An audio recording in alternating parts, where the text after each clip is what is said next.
Hello. তো আজকে আমরা দেখব ডিগ্রি চেঞ্জ। ডিগ্রি চেঞ্জটা কিভাবে করতে হয় এটা আজকে আমরা শিখব। এগুলো আমাদের মাধ্যমিকের জন্য খুবই ইম্পর্টেন্ট। ডিগ্রি চেঞ্জ থেকে আমাদের কোশ্চেন দেয়।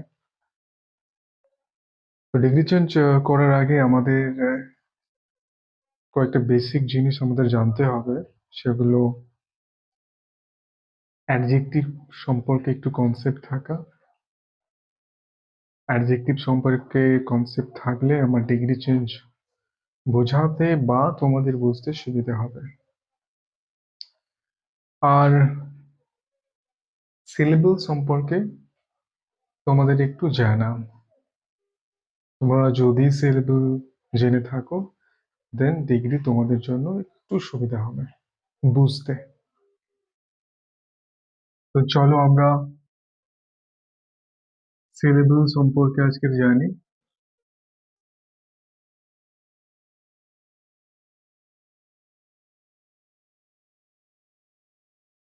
সিলেবল ব্যাপারটা কি? না, সিলেবল হলো না, আমরা প্রত্যেকদিন কথা বলছি, প্রত্যেকদিন যে কোনো ওয়ার্ড আমরা আমরা ইউজ করছি। তো আমরা হয়তো জানি না বা জানি যে আমরা যখন কথাগুলো বলছি আমাদের ডেইলি লাইফে, তখন আমরা প্রত্যেকটা যে কথা বলছি, কোনো কোনো ওয়ার্ড গুলো হয় উম, সেটা ভেঙে যাচ্ছে 1 2 3 4 সিলেবেলে, মানে 1 2 3 4 পার্টে, বা আমরা যখন কথা বলছি এমন কোনো ওয়ার্ড আসছে যেগুলো ভাঙতে পারছে না। এই ব্যাপারগুলো হয়তো আমরা জানি না, আজকের ক্লাস করলে আমরা এই ব্যাপারগুলো ক্লিয়ার হয়ে যাব। অর্থাৎ সিলেবল তাকে বলে না, আমরা যখন কোনো ওয়ার্ডকে প্রনাউন্সিয়েট করি তখন এমন কোনো ওয়ার্ড আছে যেগুলোকে আমরা ভাঙতে পারি না, অর্থাৎ ভেঙে যায় না। বা এমন কোনো ওয়ার্ড আছে সেটা দুটোতে ভাঙছে, তিনটেতে ভাঙছে, চারটেতে ভাঙছে। অর্থাৎ একটানা একটানা কোনো ওয়ার্ডকে আমরা যখন উচ্চারণ করি, একটানা যতটা উচ্চারণ হয় ওই ব্যাপারটাই হলো সিলেবল। একটানা যখন আমরা কোনো ওয়ার্ডকে উচ্চারণ করতে যাচ্ছি, ওই ওয়ার্ডটা যতটা একটানা উচ্চারণ হচ্ছে ওই ব্যাপারটাই হলো সিলেবল। আশা করছি সিলেবলটা ব্যাপারটা বোঝা গেছে। এবার এই যে সিলেবলের এই যে ভেঙে যাওয়া একটা দুটোতে, এখান থেকে সিলেবল 4 প্রকার চলে এসেছে।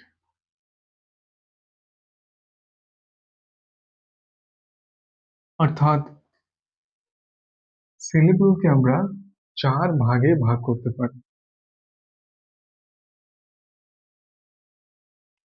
সেগুলো কি? চলো দেখি। প্রথম, মনোসিলেবল।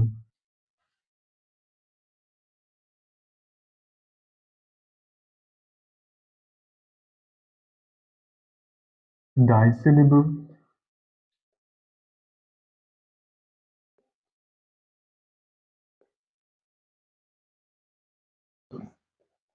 ট্রাইসিলেবল।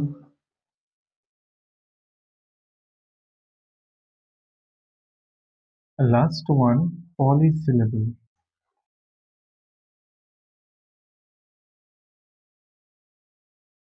অর্থাৎ সিলেবল 4 প্রকার।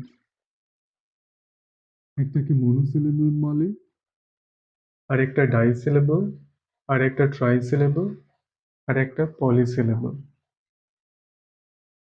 মনোসিলেবল মানে, মনোসিলেবল মানে এমন কিছু কিছু ওয়ার্ড আছে যেগুলোকে আমি না ভাঙতে পারি না, যেগুলোকে আমরা ভাঙতে পারবো না। ফর এক্সাম্পল আমি যদি বলি পেন, ফর এক্সাম্পল আমি যদি বলি ফ্যান, চলো এগুলো আমরা ভেঙে দেখি। পেন। দেখো আমি যখন পেন শব্দটা আমি যখন উচ্চারণ করছি, পেন, এনটা না অটোমেটিক্যালি চলে আসছে। আমি যখন ফ্যান শব্দটা উচ্চারণ করছি, ফ্যান, এনটা না, এই ইয়েটা কি করছে, এই এনটাকে অটোমেটিক্যালি নিয়ে নিচ্ছে। তার মানে আমি বুঝতে পারছি যে এই পেন বলো, এই ফ্যান বলো, যখন আমি প্রোনাউন্সিয়েট করতে যাচ্ছি, এগুলো কোথাও ভেঙে যাচ্ছে না। আর যদি কোনো ওয়ার্ডকে আমি যদি না ভাঙতে পারি, তো তাকে সেই ওয়ার্ডকে বলতে হবে মনোসিলেবল, মনোসিলেবিক ওয়ার্ড। অর্থাৎ এগুলো একটা একটা মনোসিলেবল আছে, অর্থাৎ এগুলোকে আমরা ভাঙতে পারবো না। তো ভাঙাই যাচ্ছে না, আমরা দেখতে পাচ্ছি। যদি না ভাঙা যায়, তাকে বলে মনো, অর্থাৎ মনো মিনস এক। নেক্সট, আমার কিছু কিছু ওয়ার্ড আছে যেগুলো দুটোতে ভাঙা যায়, অর্থাৎ যাদের বলে ডাইসিলেবল। আমি যদি বলি, এটা মুছে দিই, আমি যদি বলি ফাদার,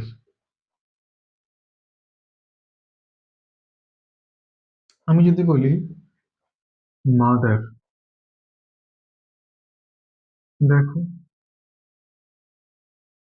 আমি ফাদার এই নাউনটাকে আমি যখন উচ্চারণ করতে যাব, তখন আমি দেখছি ফাদার, ফাদার, আমি দেখতেই পাচ্ছি এই ফার কাছে ভেঙে যাচ্ছে, আর দাঁড়ের কাছে ভেঙে যাচ্ছে। তাই এইটা একটা সিলেবল, এইটা একটা, অর্থাৎ এর ভেতরে দুটো আছে, তাই এর নাম হলো ডাই সিলেবল। অর্থাৎ এটা একটা, ফাদার হলো একটা ডাই সিলেবিক ওয়ার্ড। এখনো আমরা ডিগ্রিতে যাইনি, জাস্ট এই ব্যাপারগুলো আমরা ডিগ্রিতে বারবার বলবো। সিলেবল, সিলেবল, তো সিলেবল সম্পর্কে যদি না কনসেপ্ট থাকে, তখন একটু লিটল বিট ঝামেলা হবে। Next, try syllable. এমন কিছু কিছু ওয়ার্ড আছে যেগুলো দুটোতে নয়, যেগুলো তিনটেতে ভেঙে যায়, সেই ওয়ার্ডকে আমরা ট্রাইসিলেবিক ওয়ার্ড বলবো, যেগুলো তিনটেতে আমার ভেঙে যাচ্ছে। যেমন আমি যদি বলি বিউটিফুল,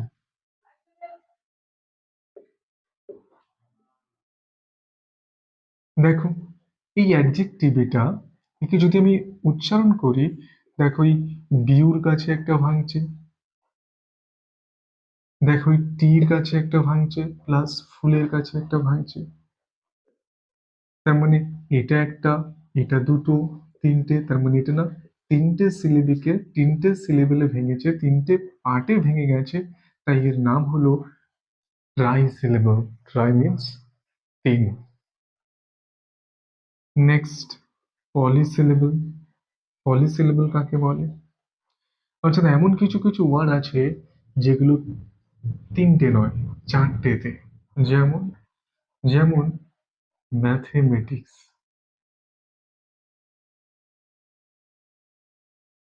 এই নাউনটাকে আমি যদি উচ্চারণ করতে যাই, দেখো ম্যা একটা, প্লাস থে একটা, প্লাস মে, ম্যাথেমেটিক্স। দেখো এক, দুই, তিন, চার, অর্থাৎ এখানে না চারটে পার্টে ভেঙেছে, তাই এরা একটা পলিসিলেবিক ওয়ার্ড আছে। অর্থাৎ ইন শর্ট, সিলেবল হলো ততটা যতটা আমরা কোনো ওয়ার্ডকে এক টানা প্রোনাউন্সিয়েট করতে পারি। এই ওয়ার্ডগুলো প্রোনাউন্সিয়েট বা উচ্চারণ করতে করতে কোনোটা ভেঙে যায়, কোনোটা ভেঙে যায় না। এই ভাগাভাগির ব্যাপার থেকে সিলেবল কে আমরা চারটে ভাগে ভাগ করতে পারি। একটাকে মনোসিলেবল বলে, একটাকে ডাইসিলেবল বলে, একটাকে ট্রাইসিলেবল বলে, একটাকে পলিসিলেবল বলে। মনোসিলেবল কাকে বলে না, যে ওয়ার্ড গুলো আমরা একদমই ভাঙতে পারি না, যেমন ফ্যান, পেন, অনেক কিছুই আরো আছে।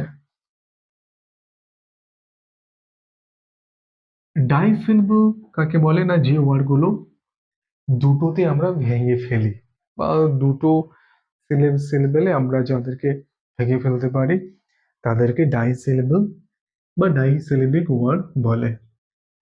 যেমন ব্রাদার, মাদার, ফাদার, সব ফাদার, মাদার, ব্র, বর, ব্রাদার, অর্থাৎ দুটো দুটোতে ভাঙছে, তাই এরা সব ডাইসিলেবল।